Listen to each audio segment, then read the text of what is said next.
Sveiki! Šodien saliksim gardenbox. Lai to izdarītu, jums noderēs cimdi, āmurs un šķērs. Gardenbox jūs saņemsiet šādu.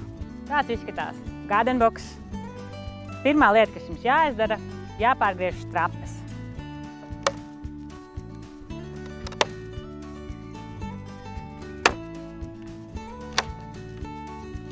Tā.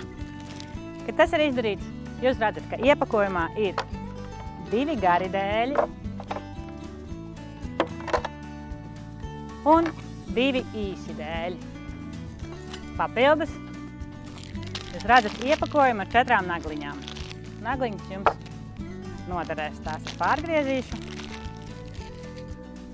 Tātad, pirmā lieta, saliekam 2 dēļus, vienu garo, vienu īso dēli, šādā te veidā kopā. Sastiprinam, paņemam nagliņu.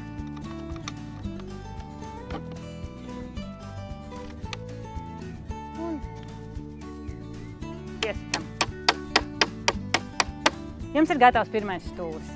Jūs viņu var veidot šādā leņķī. Jūs redzat, viņš grozās, viņš ir ļoti modulārs. Šodien es jums parādīšu 4-kantīgu variantu, līdz ar to mēģinam notrāpīt apmēram 490 grādi. Tātad, ņemam nākamo garo variantu.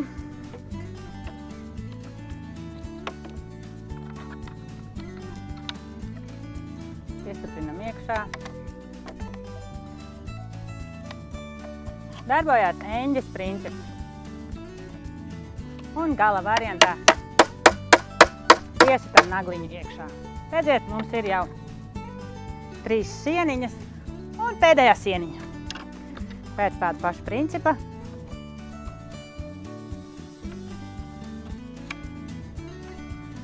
ieliekam nagliņu un iesitam āmuriņu. Šis darbiņš ir brīnišķīgi veicams kopā ar bērniem. Mani bērni cīnās par to, kurš būs tas, kuram būs atļauja ielikt šo te nagliņu.